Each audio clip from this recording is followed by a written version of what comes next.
Shalom Bracha, qu'Akadosh Baruch Hu protège, vous donne la santé, la joie, la prospérité. Aujourd'hui, on va parler sur Rachel Imenu. Vous savez que Rachel Imenu, elle était la bien-aimée de Yaakov Avinu. Dès que Yaakov Avinu il l'a vue, il a pleuré, il est tombé amoureux d'elle. Il a vu que d'elle, il allait avoir tous les 12 tribus. Et Rachel Imenu, c'était la tzadékette dans la maison de Lavan. Lavan était son père, son père était Racha.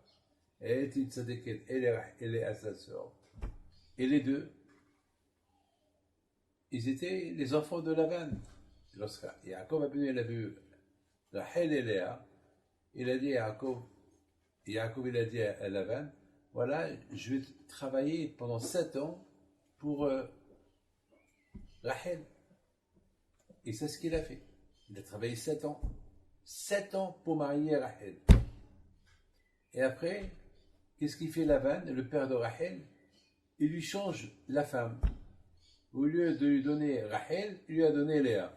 Il faut savoir qu'à l'époque, il n'y avait pas des lumières. C'est pas comme les salles d'aujourd'hui où il y a la lumière à l'époque. C'est la nuit, c'est l'obscurité, c'était des bougies. Il n'y avait rien du tout à l'époque. Vous savez que, je me rappelle très bien Essaouira.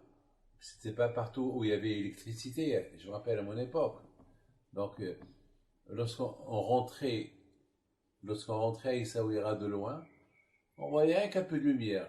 Pas comme aujourd'hui, vous voyez plein de lumière de loin. Pourquoi? Parce que c'était pas tout le monde qui avait la chance d'avoir l'électricité. Presque tout le monde, ils utilisaient comment ça s'appelle, les bougies. Les gens à l'époque, ils dormaient trop tôt. Parce qu'il n'y avait pas de lumière, il n'y a rien à faire. Alors, à Botaï, Yaakov Abinu alav shalom, il a dit à Rachel, moi je sais que ton père c'est un malin. Il risque de m'avoir. Il risque de me jouer un coup. Alors je t'en prie, voilà, après le mariage ce soir, lorsque je rentre dans la chambre, je vais dire 1, 2, 3, et toi tu vas me dire 4, 5, 6.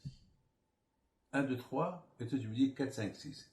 Et alors je vais entendre ta voix 4, 5, 6, je sais que c'est toi, parce que j'ai peur que ton père il me fait rentrer une autre femme à ta place. La pauvre Rachel, elle savait que son père, il préparait un coup. Et voilà, le père, il vient chez Rachel, il dit à Rachel, ce soir, tu vas être sous la choupa avec ton futur mari Yaakov, mais c'est pas toi qui vas rentrer dans la chambre. Parce que ça va être Léa qui va être là-bas à ta place.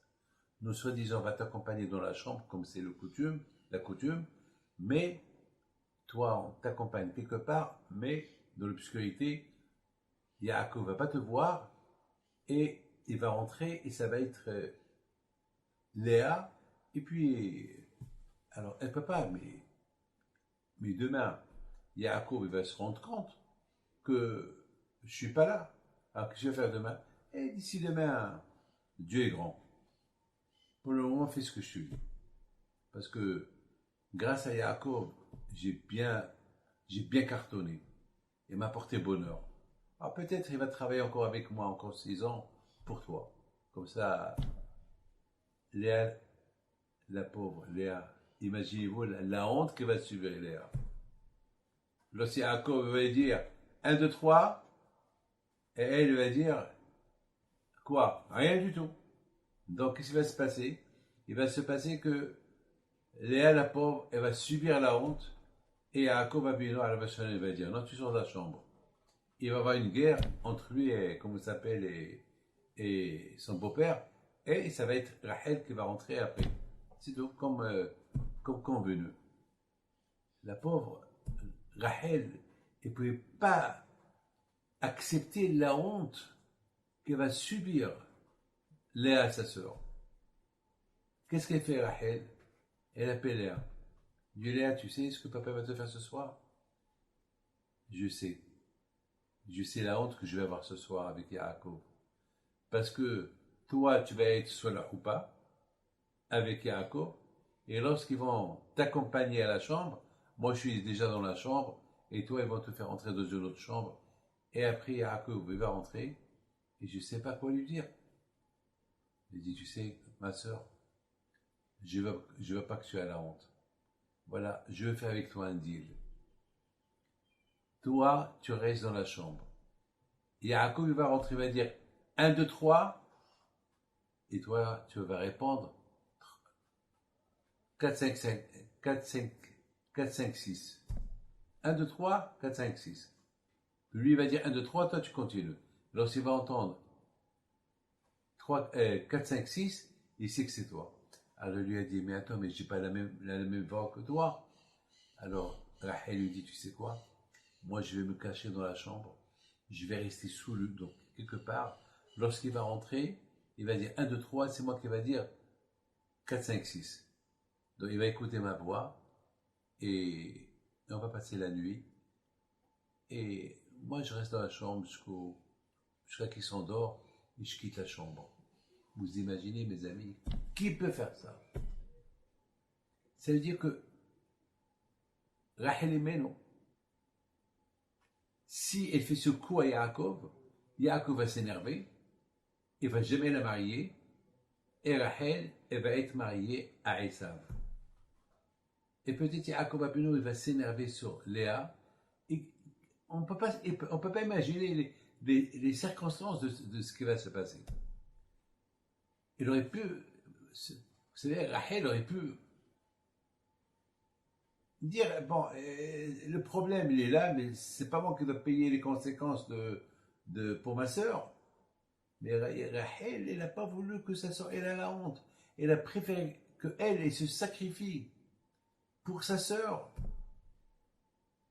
pour ne pas qu'elle subisse la honte. Vous imaginez ce qui va se passer? Toute une vie de Rachel, elle va être tombée à l'eau. Mais Rachel, il s'est dit, je m'en fous de mon avenir. Le plus important, c'est que ma sœur, elle n'aura pas la honte. Alors, qu'est-ce qu'il fait à Kadosh Baruch Hu lorsqu'il a fait Hachem? Il a vu ce qu'elle a fait Rachel. Alors, quand il a fait que Yaakov, il ne s'est pas énervé, il a accepté Léa, et après, il a marié Rachel. Et tous les Shvatim, ils sont sortis de Rachel et Léa. Mais la suite de ça, on va la continuer demain. Que le bon Dieu vous protège et vous donne la santé et la joie.